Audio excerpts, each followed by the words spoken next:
Teman-teman pasti, khususnya para pecinta batu giok, itu sudah tidak asing dengan istilah atau nama Imperial Jade. Yaitu adalah nama atau klasifikasi yang diberikan untuk jadeite dengan kualitas tertinggi.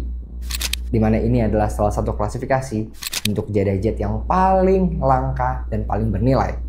Nah, di video ini gue ingin ngajak kalian untuk mengetahui bagaimana sih ciri-ciri Imperial Jade yang sebenarnya. Tetapi sebelum kita masuk ke sana, gue ingin ngajak kalian ya menyelami sedikit saja soal sejarah dari batu jade.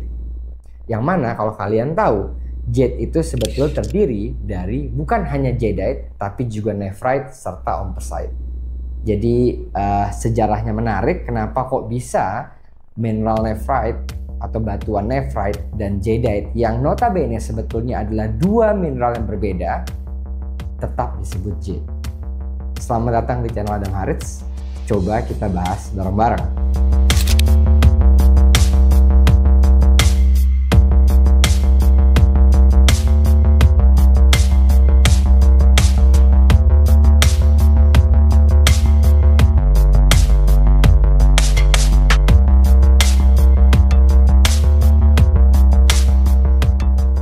Nah, yang menarik ya, sebelum bangsa Tiongkok ini mengenal jadeite, sebetulnya sejak 6000 tahun ya bangsa Tiongkok ini sudah memuja satu batuan yang mereka sebut dengan istilah Yu.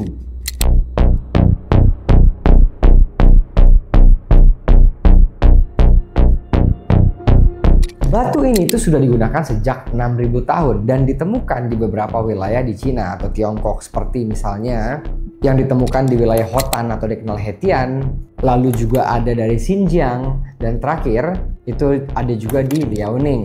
Nah, batu Yu ini itu tuh dianggap memiliki begitu banyak kebajikan yang mewakili masyarakat Tiongkok. Bahkan ada 5 ya kebajikan yang dipercayai dapat diraih karena adanya batu Yu ini. Ya, pertama, dari mulai kebijaksanaan, lalu keadilan, ya, kesopanan, keberanian, dan yang terakhir kemurnian hati. Ya, jadi batu Yu ini dianggap melambangkan itu semua.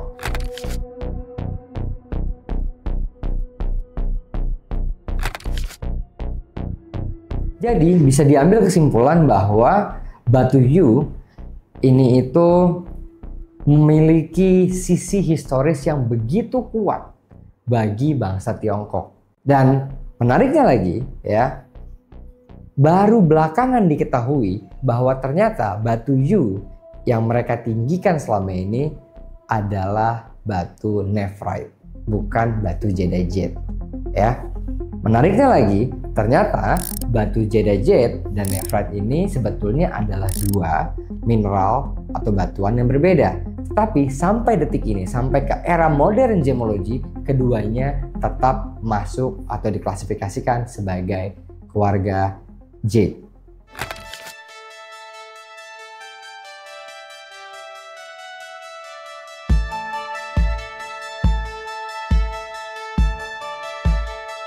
Nah, lantas bagaimana sih istilah jade ini awalnya muncul ya? Jadi sebetulnya istilah jade ini itu berasal dari frasa bahasa Spanyol.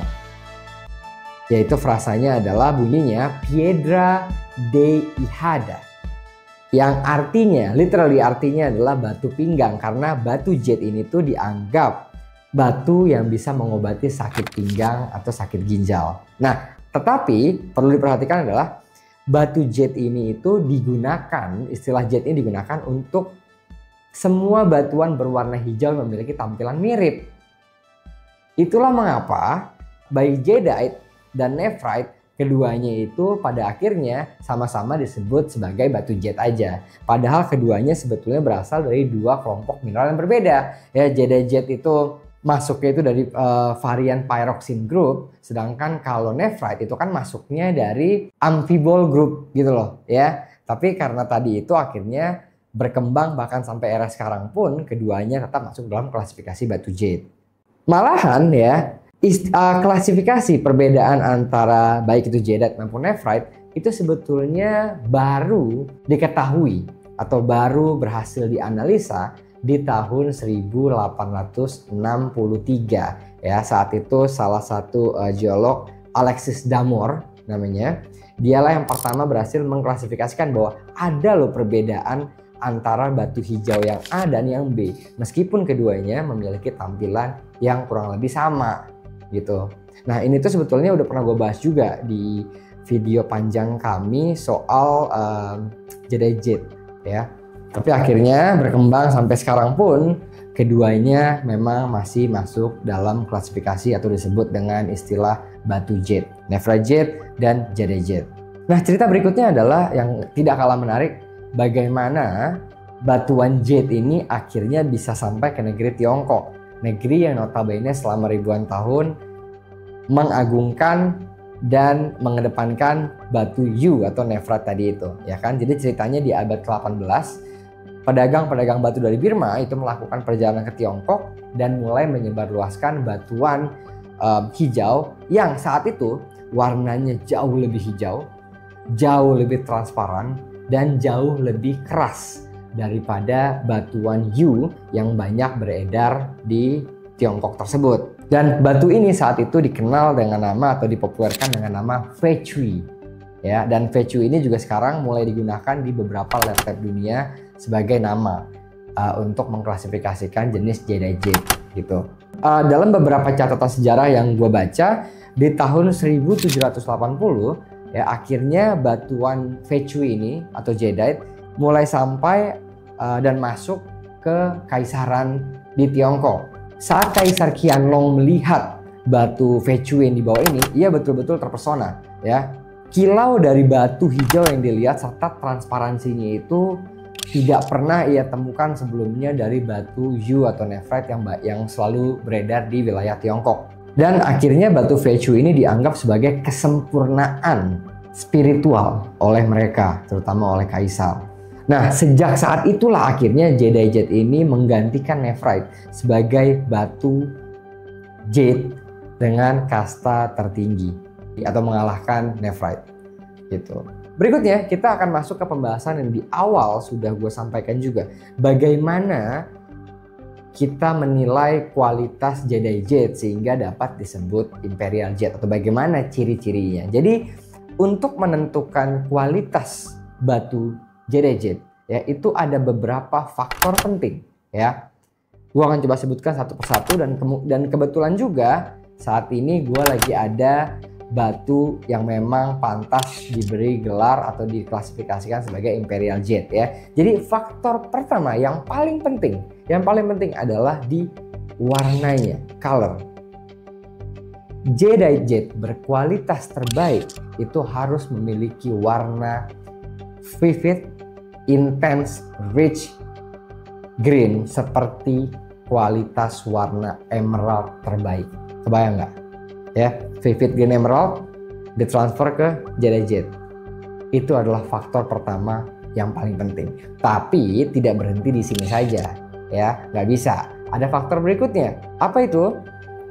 Transparansi atau seberapa baik cahaya dapat melewati batu tersebut. Jadi namanya transparansi itu ada yang paling tidak tembus cahaya itu disebut opek dan yang paling tembus cahaya disebut transparan ya. Tapi karena teksturnya jadeite ini nggak mungkin transparan, itu nggak mungkin. Jadi yang terbaik adalah semi transparan. Apa maksudnya semi transparan? Jadi ketika jadeite di center dari bawah, dari samping, dari manapun lah, biasanya dari bawah sih atau dilihat di matahari, itu kalian bisa melihat, bisa tembus, cahayanya tembus dan kelihatan dengan baik, baik itu lampunya ya atau apapun di balik itu ya kan. Itu namanya semi transparan. Faktor kedua. Apakah cukup? Tidak. Ada faktor berikutnya, faktor yang juga tidak kalah krusial, tekstur. Jadi jadeite itu dikenal memiliki beberapa tekstur, mulai dari yang halus, yang medium, dan tekstur yang kasar. Nah, untuk bisa disebut imperial, teksturnya itu haruslah halus. Artinya apa? Serat-seratnya itu tidak nyeplok ya, tidak kasar, tapi seratnya itu halus, hampir seperti menyatu. Lalu ketika disentuh pun ya, dia smooth atau lembut. Karena biasanya kalau teksturnya kasar itu kadang bahkan sampai keluar-luar permukaan juga dipegang nggak bisa, ya kan? Nah, dan satu lagi faktor terakhir adalah cut-nya. Biasanya Imperial Jet itu dibentuk cabotion supaya apa? Supaya bisa, atau mungkin ada juga carving, tapi itu pun jarang ya. Kebanyakan dia di cabotion supaya apa? Supaya bisa menampilkan keindahan warna hijaunya sempurna.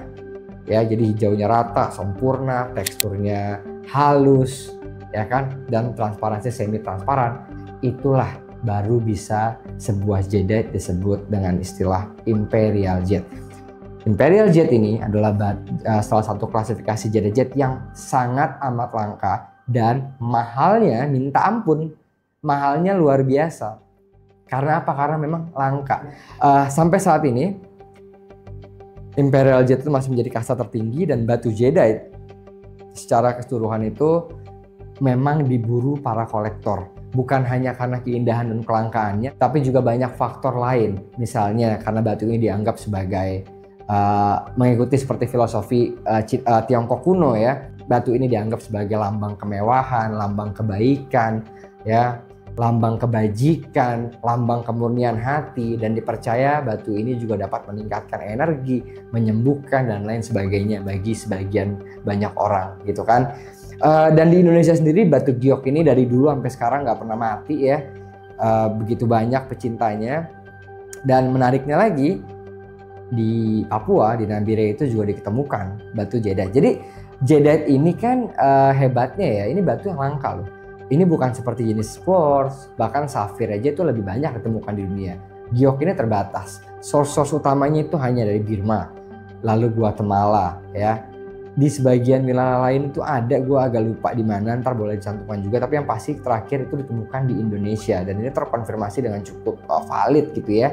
So anyway, gimana teman-teman? Teman-teman termasuk pecinta giok atau enggak? Silahkan komen di bawah. So stay tune, sampai jumpa di video berikutnya. Jangan lupa kalian juga bisa like, share, dan komen supaya ramai. Satu lagi terakhir, kita ada segmen podcast lagi, James Radio. Kalian bisa nonton ya. Ketik aja di playlist podcast kami James Radio. Kemarin baru 1 episode dan akan tayang di setiap hari Rabu. Kalian juga bisa pre-order kaosnya kalau kalian tertarik, James Radio. So, terima kasih banyak atas dukungannya. Sampai jumpa di video berikutnya. Bye-bye.